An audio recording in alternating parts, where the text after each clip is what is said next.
Hello and welcome to Moonshot Nutrition. My name's Addison, and today I'm going to talk to you about part 2 of the weight loss mini-series, where we explore the 4 most commonly used weight loss methods, if you will.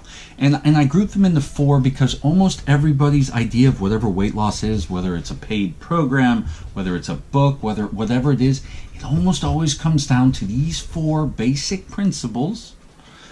And you can sort of judge them as you need to, but I promise you, it's in one of these 4 classifications. So let's just jump right in to the most common, most used one that we grew up with, which is move more, eat less. Now, there's no question this works for many people.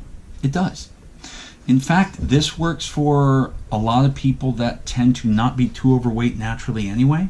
So if they just increase their movement a little bit, hit the gym a little harder, maybe try to watch what they eat a little more, they do tend to lose weight relatively easy. And this also tends to work better for younger people, not older.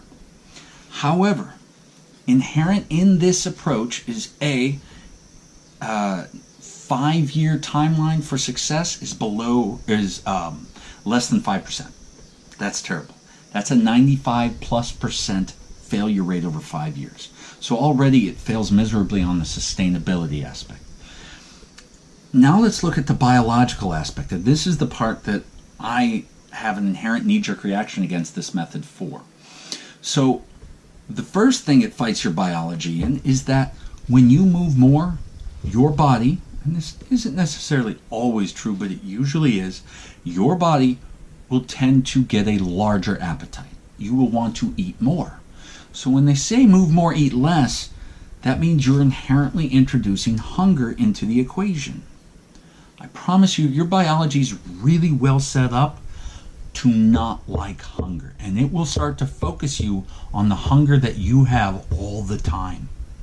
This is arguably the number one reason why people fail this this weight loss method, is because it literally just pits your biology's needs against your aesthetic needs, if you will. Doesn't go well. By the way, that's also why it usually ends in failure, because your biology usually wins. The second thing it does that I'm not a big fan of, is that when you reduce your caloric intake, you naturally reduce your metabolic rate. Let me say that again. When you reduce your caloric intake, you will reduce your metabolism. You'll slow it down, okay? And when you eat more, you increase your metabolism. We've actually known this for a really long time, but diet after diet has a funny way of ignoring this fact. Again, do not ignore your biology. It's all you have. So please, bear in mind that you're welcome to do move more, eat less if it works for you.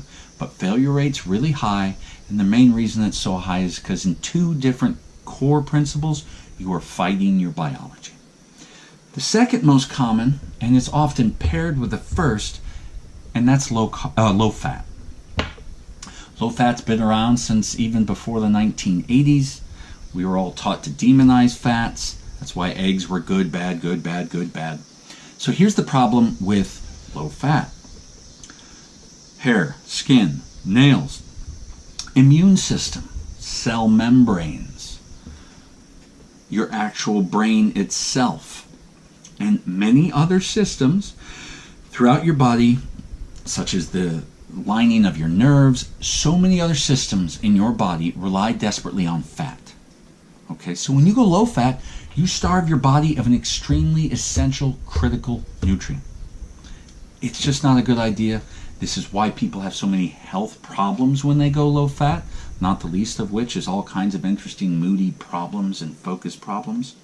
Okay, and also when you go low fat, you will tend to lose a lot of muscle as well as fat. And let's face it, weight loss means fat loss, not muscle loss. Okay, nobody is complaining that their muscles are just too big. I haven't heard that yet. The third most common weight loss method, and the one that I actually agree with heavily, is the idea to go low carb, high fat. The reason this works is because carbohydrates, as I discussed earlier, will tend to trigger weight gain and can do amazing things to block weight loss.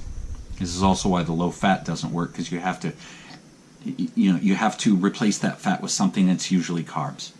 Okay. Meanwhile, when you put the body on a higher fat diet, it starts burning fat from your diet as its primary fuel source, and then once it runs out of that fat, guess what? It just turns to your stored fat. So your body gets really good at burning fat. Sounds like a really good idea for a weight loss, doesn't it? Lastly, low carb, high protein. This is really just what happens when people know you have to go low carb, but they're afraid to pull the trigger on the higher fat. So they just start eating huge amounts of chicken or fish, like tilapia or whatever it is they can find that has tons of protein and not a lot of fat. And again, each one of these 4 methods does work, but honestly, low carb, high fat is the only one that tends to work in a way that leaves you balanced with energy, not starving, not feeling weird. And remember, when they say low carb, high protein, because you're probably going to end up eating more protein than you need, gluconeogenesis will happen in your liver. That's glucose, sugar, neo, birth, genesis, to create. That's right, you're creating sugar. So it ends up being a higher carb diet than you would think.